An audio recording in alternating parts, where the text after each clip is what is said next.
Votre invité aujourd'hui, le directeur général du groupe Bernard Ayotte, Stéphane Ayotte. Stéphane Ayotte, bonjour. Bonjour Monsieur Caton. Merci d'avoir accepté notre invitation ce matin. Vous êtes par téléphone parce que vous êtes hors du département. On peut dire que votre groupe qui a cultivé la discrétion pendant des années est en pleine turbulence médiatique et cela vient de toutes parts. Commençons par le sujet du jour, cette action en justice de 4 citoyens qui dénoncent le non-dépôt des comptes consolidés du groupe alors que vos comptes sociaux ont été déposés en novembre et décembre dernier. Alors allez-vous déposer vos comptes consolidés dans les prochains jours ? Monsieur Caton, je vous remercie de me recevoir. J'ai souhaité venir sur votre antenne parce que je dois dire que ma famille, notre entreprise, le groupe, fait l'objet de beaucoup d'attaques publiques sur les réseaux sociaux, dans les journaux depuis plusieurs semaines. Quand on nous attaque, nous, c'est l'ensemble de nos collaborateurs qui sont attaqués et qui se sentent visés eux aussi. Et cela me touche. Je souhaite être devant vous, y compris pour les défendre, parce que nous sommes une belle entreprise, qui nous comportons bien, avec des collaborateurs engagés, qui essayent jour après jour de bien faire leur métier.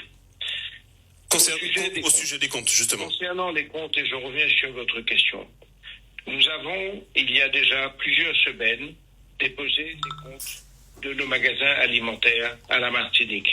Nous avons, il y a quelques semaines, déposé exactement comme ça nous avait été demandé les comptes sociaux. Et maintenant, les comptes consolidés sont demandés.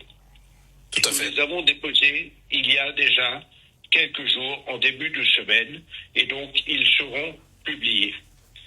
La raison pour laquelle nous ne l'avions pas fait plus tôt, c'est que nous avons fait comme à peu près 80% des entreprises d'outre-mer. Nous sommes sur de petits marchés très concurrentiels et au fond, alors que bien entendu nous déposons nos comptes à l'administration depuis toujours et à tous les services d'enquête chaque fois qu'il y en a eu et chaque fois que ça nous a été demandé. En revanche, nous avons cherché toujours à essayer de ne pas donner trop d'informations à nos concurrents. Mais Stéphane Ayotte, vous savez que ne pas déposer les comptes qui sont demandés, les comptes consolidés par exemple, ou bien même les comptes sociaux qui ne l'étaient pas les semaines précédentes, c'est nourrir une forme d'opacité. Qu'avez-vous à cacher finalement ? Nous n'avons rien à cacher et c'est la raison pour laquelle nous avons décidé de déposer nos comptes. Ils sont déposés et ils permettront à chacun de voir que notre entreprise est une entreprise normale. Vous verrez que nous affichons des résultats, une rentabilité qui est de l'ordre de 4% en moyenne de notre chiffre d'affaires, équivalente à ce que font des entreprises comparables à la nôtre sur l'Hexagone. Rien d'anormal, une rentabilité qui est importante pour une entreprise comme la nôtre. C'est comme ça que c'est cette rentabilité qui lui permet de se développer, d'investir, de rénover ses magasins, d'essayer de rester, d'essayer de répondre au mieux aux attentes de ses clients. C'est ce que nous nous efforçons de faire. Et donc, en tout cas, le sujet des comptes est un sujet réglé. Un sujet réglé, donc vous venez de nous l'annoncer en tout cas ce matin. Vous avez déposé les comptes consolidés, ils seront publiés donc dans les prochains jours. Autre sujet brûlant, on l'a entendu de la bouche du ministre des Outre-mer qui répondait hier à une question du député Marcelin Nadeau. Il a renouvelé d'ailleurs ces mêmes propos. Il y a des groupes, donc je parle de Manuel Valls, il y a des groupes très performants, voire un groupe très performant qui joue souvent un rôle d'étouffement de l'économie et du pouvoir d'achat. L'opacité, l'accumulation des marges est au cœur de la cherté de la vie.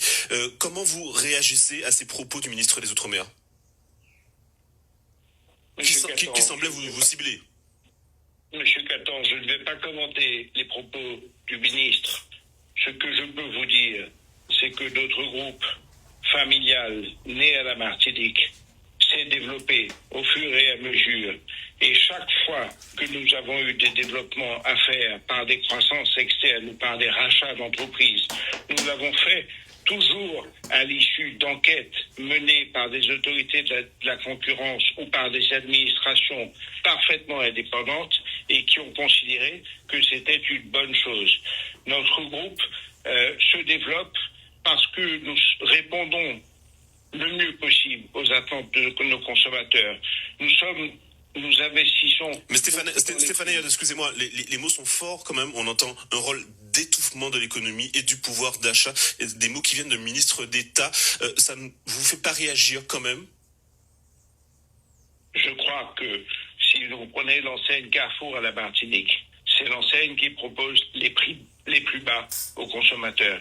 Je pense que chaque fois que nous avons repris un magasin, ça a été pour baisser, pour réinvestir, pour le rénover, pour améliorer le confort d'achat et pour baisser les prix. Si nous avons des clients dans nos magasins, c'est parce qu'ils voient bien que ce sont dans nos magasins que leurs intérêts sont les mieux défendus.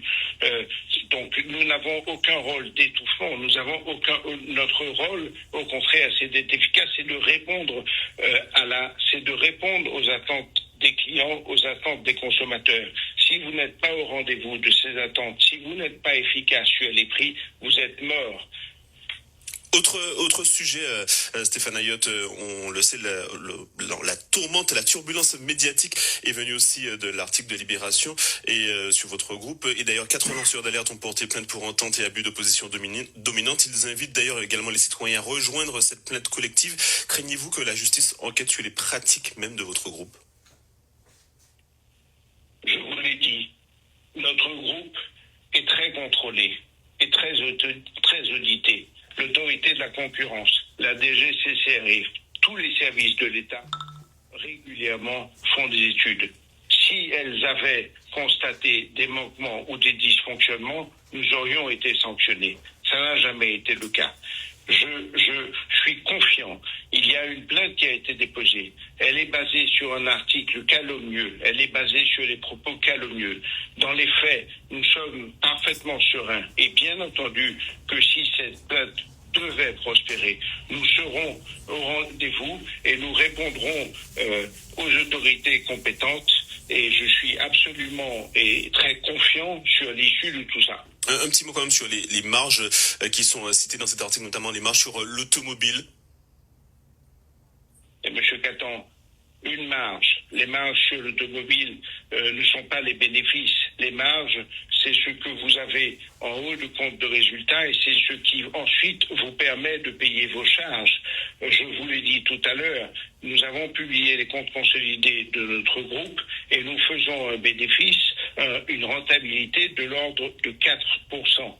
C'est avec l'intégralité, c'est ça la réalité. Les chiffres que cite le journal Libération et qu'il veut faire prendre pour des bénéfices ne sont pas des bénéfices. Ce sont des marges qui servent à payer vos charges. Un mot quand même sur la vie chère. On l'a vu ce matin, la proposition de loi sur la vie chère a été adoptée à l'Assemblée nationale, ce qui va permettre une application, j'ai envie de dire, plus large du protocole d'objectifs et de moyens. Certains clients quand même craignent que les prix aient été augmentés en décembre. Comment leur garantir une forme de sincérité des prix que qui vont baisser dans les prochaines semaines?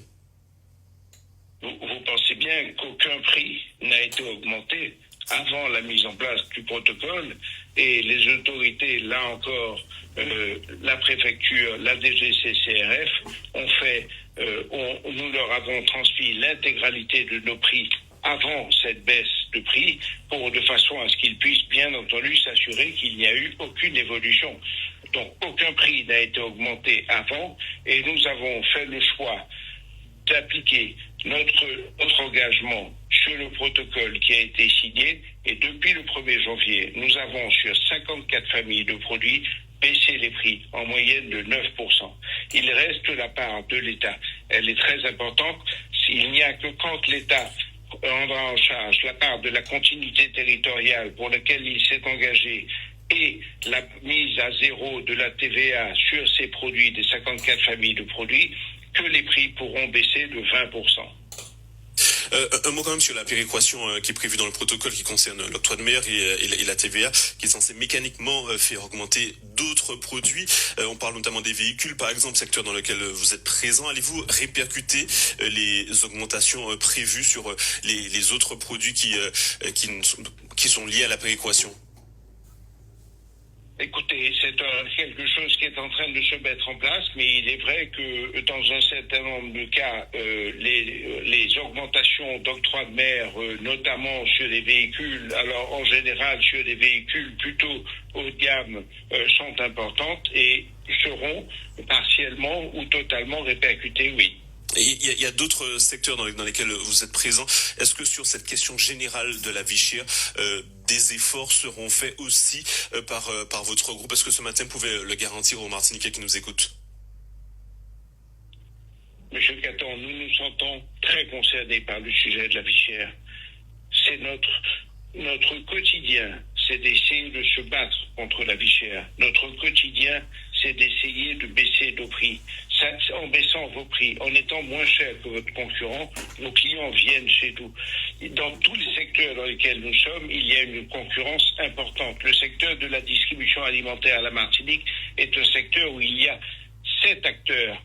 De nombreux acteurs importants ont disparu ces dernières années. C'est un secteur très compétitif.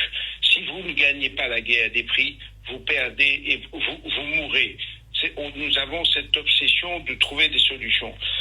Depuis le mois de septembre, de nombreuses réunions sur le sujet de la vie chère ont été menées. Je regrette que l'on continue à chercher des boucs émissaires et que l'on ne se pose pas les bonnes questions. Et justement, parlant de boucs émissaires, justement, Stéphane Ayotte, on le voit qu'il y a un boycott qui est appelé de la plupart des enseignes de votre groupe. Est-ce que vous ressentez déjà l'impact de ce boycott? Absolument pas. Absolument pas. Les consommateurs sont libres. Monsieur Caton, quand vous êtes client, quand vous êtes consommateur, personne ne vous dit où il faut aller. Vous allez là où vous avez le sentiment que vos intérêts sont les mieux défendus. Nos magasins Carrefour, je vous le disais, sont des magasins très compétitifs. Ce sont des magasins sur lesquels les prix sont les plus bas à la Martinique. Et nos clients sont bien conscients et c'est pour ça que nous avons des clients. Dans l'automobile, c'est pareil. Les consommateurs ont parfaitement le choix. Il y a une quarantaine de marques automobiles à la Martinique. Nous en représentons 9. Le consommateur a parfaitement le choix. Si nous sommes en mesure de lui proposer de bons prix et un bon service, il viendra chez nous. Merci. Sinon, nous le perdrons.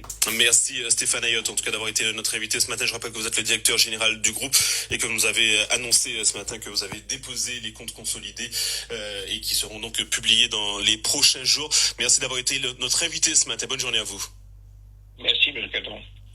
Merci beaucoup, messieurs. Stéphane.